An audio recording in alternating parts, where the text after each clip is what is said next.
Olá meus amigos, sejam bem-vindos. Meu nome é Ricardo Sanches e vou dar continuidade aos vídeos que a equipe de Constitucional, a equipe que nunca dorme, está gravando sobre jurisprudência unificada comentada. Trago dois importantes temas a vocês, à luz do entendimento mais recente do Supremo Tribunal Federal sobre poder executivo e poder judiciário. Amigos, em relação ao tema poder executivo, trago para nossa análise o recurso extraordinário número 633009. É o agravo regimental 633009 de 2011, emanado do Supremo Tribunal Federal.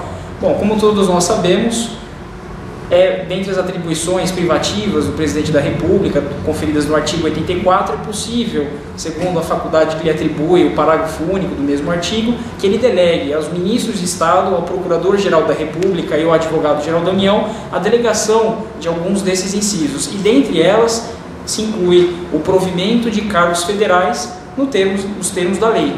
Ora, a problemática que traz a jurisprudência aqui seria, se é possível o provimento desses cargos públicos federais na forma da lei, seria também possível o desprovimento desses cargos públicos? Ou seja, seria possível que o ministro de Estado, no gozo dessa delegação recebida do Presidente da República, por meio de portaria, aplicasse a pena de demissão ao servidor público? E a resposta é afirmativa. Segundo o mandado de segurança número 24128 do STF, é possível que os ministros de Estado, por meio de portaria, apliquem a pena de demissão ao servidor público. Mas aprofundemos mais a questão em relação a esse recurso extraordinário que citado agora anteriormente. Seria possível aos secretários de Estado utilizarem da mesma faculdade, ou seja, aplicarem a pena de demissão dentro do poder executivo estadual? E, novamente, a resposta é positiva. Isso se deve à aplicação do princípio do paralelismo constitucional, ou também conhecido como simetria federativa, né? Então, seguindo ainda nessa linha da simetria federativa, trago para vocês mais uma decisão emanada do Supremo Tribunal Federal recente, que é o inquérito 650, né? Pelo número, muitas pessoas não vão se recordar, mas pelo acusado é um caso que foi bastante midiático. É o caso que envolve o governador, então, do Distrito Federal, José Roberto Arruda, né? Dentre os temas discutidos nesse inquérito 650, se inclui a aplicação do artigo 51, inciso 1º da Constituição Federal ao âmbito estadual. Seria possível, né, ou seria necessário a prévia autorização parlamentar, no caso a Câmara Legislativa do Distrito Federal, autorizando a instalação de um processo, ou no caso era um inquérito policial, contra o governador de Estado? E o entendimento pelo habeas corpus 102.732 do Supremo Tribunal Federal foi negativo, né? Ou seja, não se aplicaria a simetria federativa nesse caso em razão dos interesses envolvidos. Relatou o ministro do Supremo Tribunal Federal que seria blindar certas autoridades do Poder Executivo Estadual e do Poder Executivo Municipal que exercem grande influência naquele órgão legislativo, né? Sobretudo porque a regra do artigo 51, inciso 1º, é uma regra de grande valia que se aplica exclusivamente ao Presidente da República, em razão da posição peculiar que ele ocupa como chefe de Estado, né? Então, não se aplicaria o princípio do paralelismo constitucional nesse caso. Daí surge a seguinte dúvida: mas professor, como é que eu utilizo a regra da simetria federativa, a regra do paralelismo constitucional, no caso concreto, né? Inclusive, esse é um tema bastante controvertido, nem o Supremo Tribunal Federal, ao certo, chega num consenso. Nesse último julgamento do habeas corpus, disse o ministro Gilmar Mendes haver mais dúvidas do que certezas, né? Então, vejam que é uma regra bastante controvertida, mas o conselho que eu deixaria aos amigos que acompanham a equipe de Constitucional seria se guiar pela luz dos princípios hermenêuticos, né? O princípio teleológico, o princípio gramatical, o princípio sistemático e, sobretudo, o princípio da razoabilidade. O princípio da razoabilidade que prega o justo, o bom senso, o equânime, né? E a decisão sempre tem que estar próxima ao princípio da razoabilidade. Dizem alguns hermeneutas, inclusive, que os princípios da proporcionalidade e da razoabilidade explicam todas as situações, com exceção de uma. Marca do batom na cueca não tem explicação, né? Então, por isso que tem a aplicação do princípio da simetria no primeiro julgado e não tem nesse segundo julgado. Mas avancemos um pouco mais na matéria e tratemos sobre o Poder Judiciário. Trago dois importantes temas sobre o Poder Judiciário. O primeiro, forte candidato à prova prática constitucional, inclusive a minha opção, a minha aposta que será, a prova de segunda fase cairá uma reclamação constitucional, é o meu palpite, e o segundo que é a cláusula de reserva de plenário, que acredito fielmente que vai cair em uma das 4 questões. É um tema bastante interessante e que traz algum entendimento jurisprudencial atualizado do STF, como a gente verificará agora. Então, o primeiro, que é a reclamação constitucional, como conceitua o professor Erival, também no contexto da lei, seria o instituto que visa garantir, né, a competência do Supremo Tribunal Federal e do Superior Tribunal de Justiça, esse inclusive foi o conhecimento exigido na primeira fase, e garantir a autoridade desses mesmos tribunais, né. Então, trago 3 importantes, rápidas decisões, né, ponto-chave da decisão do STF sobre a reclamação constitucional. Então, o primeiro seria o agravo regimental na reclamação 4381, também de 2011, que determinou-se que não se pode utilizar como paradigma o julgamento de índole subjetiva do STF, ou seja, se ele não tem o efeito erga omnes, eu não posso me valer do instituto da reclamação constitucional para a utilização desse recurso, né? O que entenderam os ministros, né, à época? Que na reclamação constitucional não pode servir como atalho constitucional. Não pode ficar ao alvedrio de uma das partes desejar submeter de imediato a questão ao Supremo Tribunal Federal. Então, essa foi a decisão do agravo regimental na reclamação 4381. Dando sequência, temos o agravo regimental na reclamação 6327.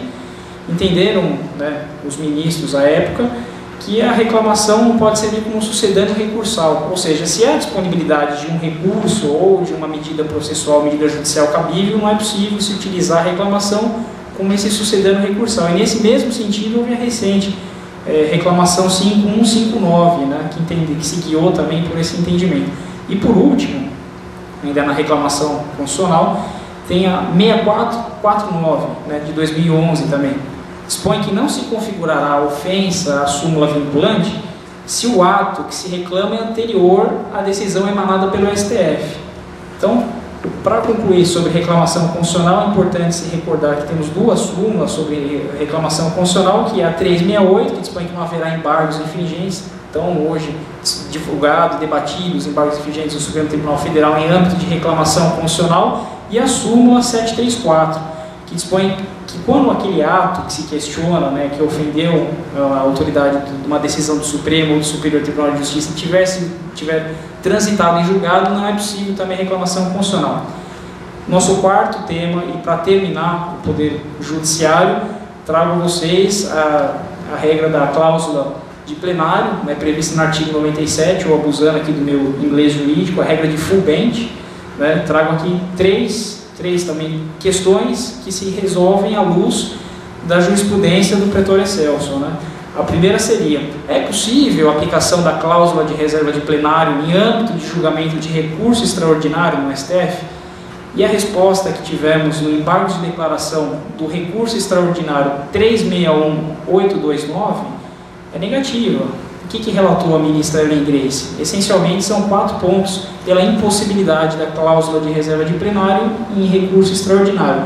Primeiro, o Supremo Tribunal Federal não seria enquadrado como tribunal, né, exigido pelo artigo 97. O segundo argumento é que quando um recurso extraordinário é interposto, pelo artigo 9º do Regimento Interno do Supremo Tribunal Federal, ele fica vinculado a uma das 2 turmas. Cada turma possui 5 ministros, né? O presidente, como todos nós sabemos, ele não entrega nenhuma das 2 turmas. Então, ficando vinculado a esse relator de uma das 2 turmas, não haveria o quórum necessário. Tendo em vista que o Supremo Tribunal Federal é composto por 11 ministros, né? Se houvesse 5 opiniões favoráveis, não haveria o quórum necessário de maioria absoluta. Faleceria aí a aplicação da cláusula de reserva de plenário. Um terceiro argumento seria a ausência de órgão especial no âmbito do Supremo Tribunal Federal, né? Mesmo nas hipóteses excepcionalíssimas do artigo 22 do Regimento Interno, que são aquelas que, devido à grande relevância do recurso extraordinário, o recurso é remetido, né, a uma das turmas remetem esse recurso ao plenário, o plenário não seria enquadrado como órgão especial. Seria um segundo argumento pela impossibilidade da aplicação da cláusula de reserva de plenário no Supremo Tribunal Federal. E o último argumento, trazido pela ministra Ellen Grace, talvez seja o mais relevante e que tem caído bastante em concursos, né, até vale a transcrição nas palavras da ministra, seria que a declaração de inconstitucionalidade é uma função primordial do STF.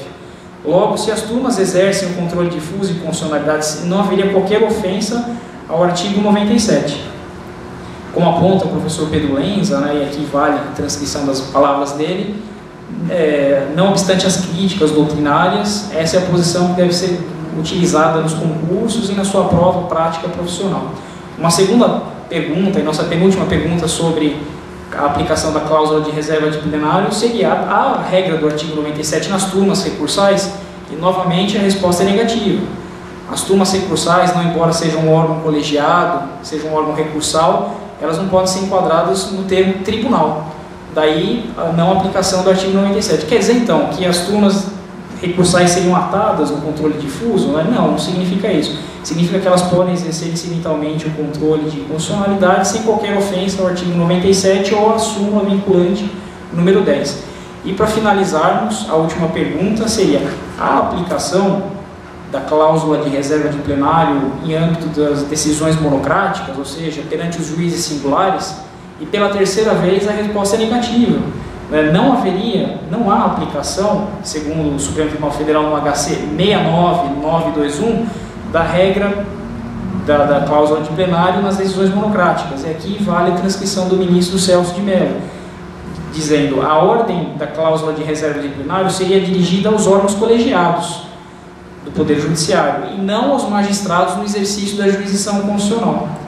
Bom, amigos, essas foram as dicas de Poder Executivo e Poder Judiciário à luz do entendimento atualizado do Supremo Tribunal Federal. Recomendo que todos sigam a equipe de constitucional no Facebook, acompanhem o site do professor Erival e os twitters dos professores para eventuais dúvidas. Desejo a todos bons estudos e boa sorte na prova. Obrigado.